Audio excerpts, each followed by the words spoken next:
Oi, meu nome é Wagner Teixeira, eu sou aluno da disciplina de Introdução à Física Clássica 2 e eu vou falar para vocês um pouco de fluidos ideais em movimento e a equação da continuidade. Fluidos são substâncias capazes de escoar e que se deformam com facilidade.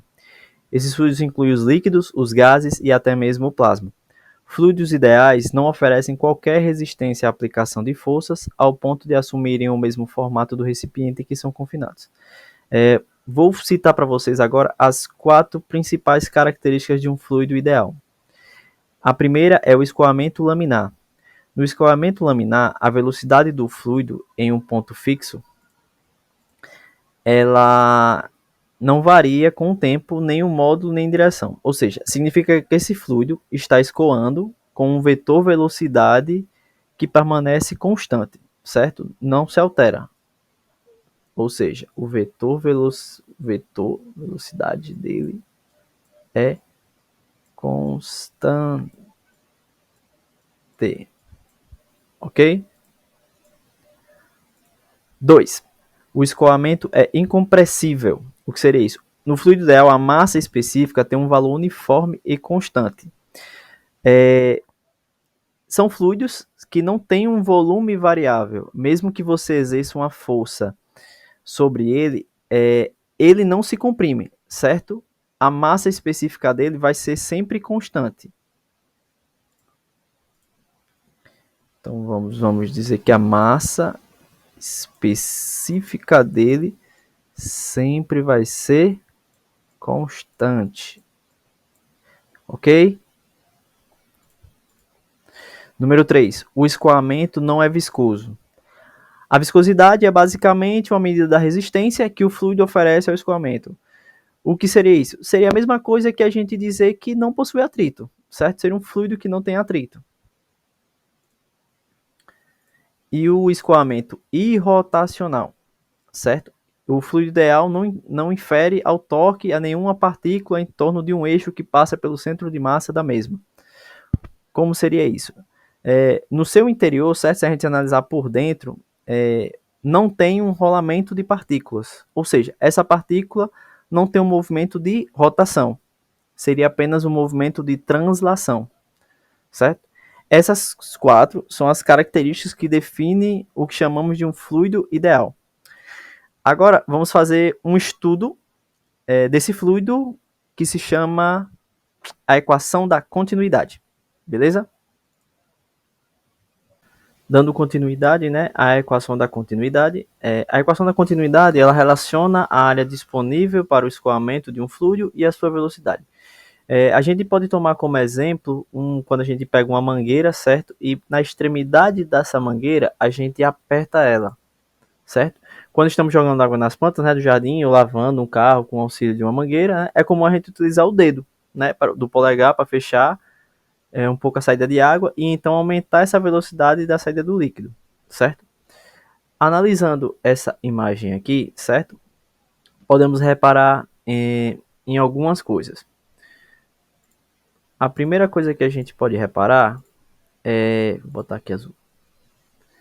Nessas linhas aqui, ó. Essas linhas que seguem, certo? Por dentro desse caminho, certo? Repare que aqui em A1, essas linhas elas são mais espaçadas, certo? E aqui em A2 elas já estão mais comprimidas, certo? O nome dessas linhas, por sinal, certo?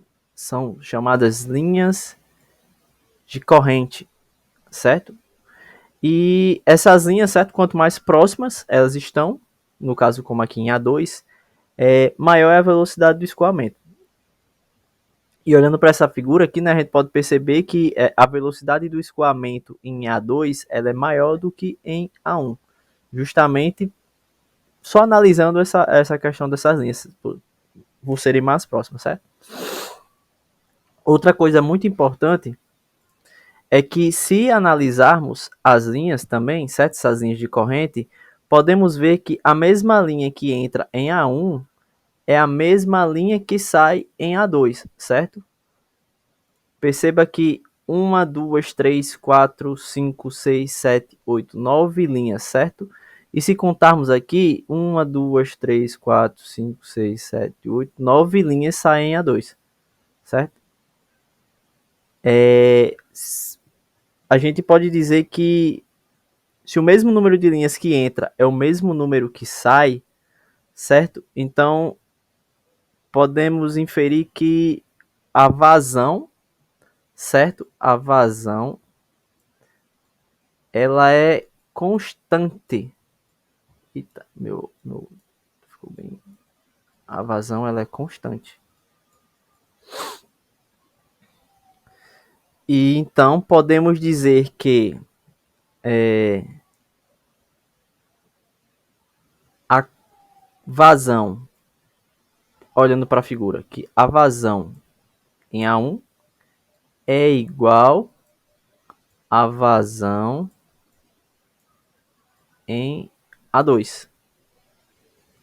Agora vamos lembrar então o que é a vazão, né? Vamos dar um clear aqui, colocar vermelho. Vamos lembrar um pouco da equação da vazão. Deixa eu jogar minha foto para cá, pronto. Equação da vazão. A equação da vazão, ela diz que a vazão ela é igual a ΔV sobre ΔT.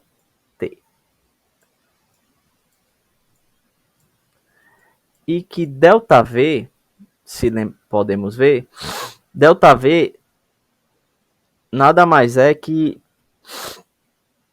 a área, certo? Essa variação de volume aqui nada mais é que a área multiplicado pelo ΔX. Quem seria esse ΔX? Se a gente perceber que usando a mangueira como referência, certo? O fluido que entra na mangueira, ele tende a tomar uma forma cilíndrica, certo? Então, essa área aqui, vamos chamar isso aqui A1, pronto, por exemplo, A1, certo? E isso aqui vamos chamar de ΔX, certo? Seria a altura de um cilindro. E qual é a fórmula do cilindro? É base vezes altura, correto? Tudo isso dividido por ΔT. Temos uma relação bem conhecida aqui, que ΔX... Consigo voltar? Consigo não. ΔX sobre ΔT é o deslocamento. E o que é o deslocamento? O deslocamento nada mais é que a velocidade, certo? É definido como a velocidade.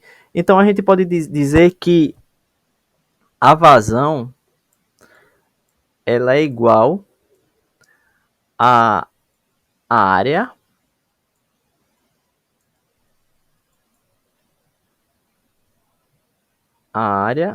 vezes a velocidade. Vou só limpar aqui para ficar mais arrumadinho.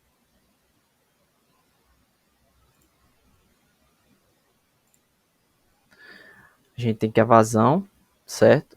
A gente encontrou que a vazão é igual a área vezes a velocidade. Então, a vazão 1, a gente tinha dito que a vazão 1 é igual a vazão 2.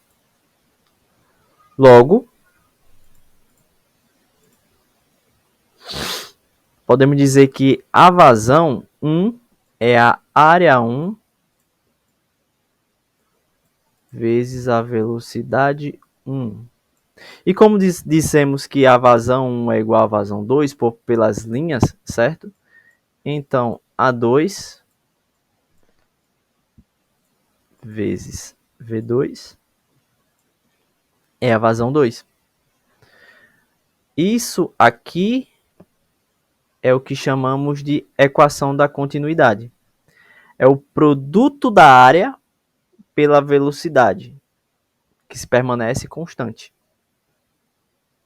Podemos ainda dizer que, se é uma constante, certo? Podemos dizer que a área vezes a velocidade, ela é constante, certo? E se essa velocidade ela é constante, podemos dizer que V é igual a K, a constante, sobre a área. Podemos ir um pouco além e dizer que essa relação ela é inversa, como vocês podem ver, certo? Onde a área é menor, a velocidade é maior, que foi justamente o que nós inferimos observando apenas as linhas de corrente, certo? Quando a área é menor, por exemplo aqui, a velocidade é maior, ok?